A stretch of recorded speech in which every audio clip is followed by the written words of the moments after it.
Sisilipin na rin ng Department of Public Works and Highways o DPWH ang posibleng koneksyon ng mga diskaya sa CLTG Builders, ang kumpanya na pagmamay-ari ng ama ni Senator Christopher Bongo.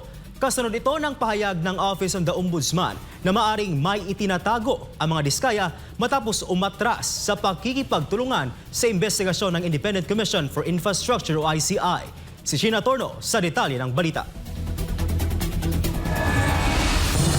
Kikilos na upang imbestigahan ng Department of Public Works and Highways ang kumpanya na pagmamay-ari ng ama ni Senator Christopher Bongo na CLTG Builders. Base ito sa naging pag-uusap ni DPWH Secretary Vince Dizon at Ombudsman Jesus Crispin Rimulya kung saan inirekomenda niyang dapat maimbestigahan ang kumpanya na konektado sa senador. Nag-ugat ito matapos bawiin ng company na Sara at Curly Discayang naunang pahayag na makikipagtulungan sila sa ginagawang investigasyon ng Independent Commission for Infrastructure kaugnay ng maanumalyang flood control project.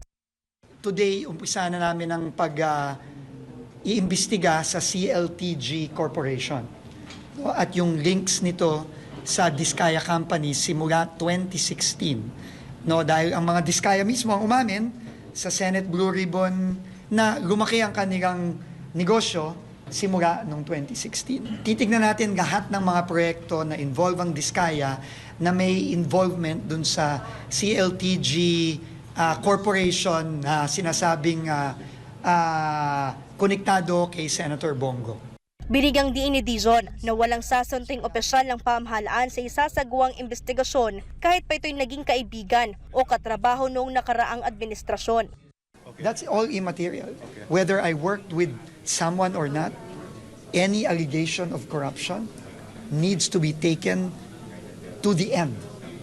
And that is our job here. Pagka na-identify na natin yan, definitely magkukonduct tayo ng mga inspection.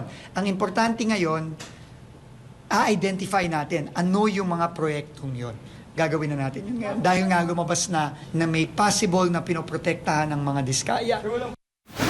Sa panig naman ng ICI, bukas silang imbitahan si Senator Go sa pagdinig ng komisyon sa nagpapatuloy na investigasyon ukol sa flood control anomaly. Sa tanong naman kung posible nga bang maisama sa Immigration Lookout Bulletin Order ang senador. The Commission always acts based on evidence. No? So if there's sufficient evidence or information to request for an ILBO, regardless who that person might be, official might be, then we will request for an ILBO. Matatandang una na ring pinabulaanan ni Senator Bongo ang kanyang koneksyon sa operasyon ng kumpanya ng kanyang ama.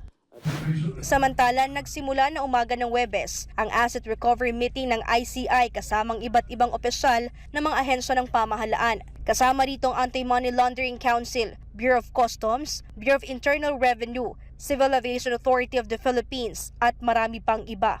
Layunin ng pagpupulong na pagplanuhan ang mga hakbang upang mabawi ang mga ninakaw na pondo ng taong bayan. Binigyang diin din ni ICI Chairperson at dating Supreme Court Justice Andres Reyes Jr. Hindi lang dapat makulong ang mga nasa likod ng matinding katiwalian sa gobyerno. Justice is not enough. We need restitution. This us using public funds. They belong to the Filipino people.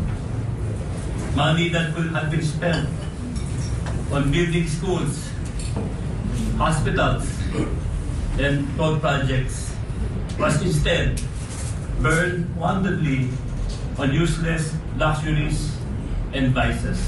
Let us recover what was stolen.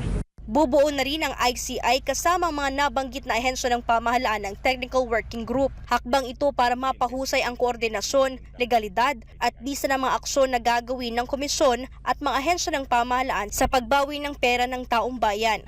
Composed of representatives among all these agencies who will meet regularly, or at least once a week, to update each other, exchange information on what they have and what have they done so far. In a way, we will be monitoring each other, exchanging ideas, and sharing information which may fast-track the restitution of assets. Dagdag pa ng ICI, aabot na sa 5 bilyong pisong halaga ng assets ang nasa ilalim ng freeze order ng AMLAC mula sa halos 3,000 accounts. Bukod pa riyan, ang 5 bilyong pisong halaga ng air assets naman ni dating Congressman Zalco na kasalukuyang naka-freeze. Habang nasa 13 luxury cars naman ni Sara at Curly Discayang nasa kustodiyan ng BOC na nakatakdang isubasta dahil sa natuklasang irregularidad sa mga dokumento nito. Para sa Diyos at sa Pilipinas kong mahal, ito si Sheena Torno, SMNI News.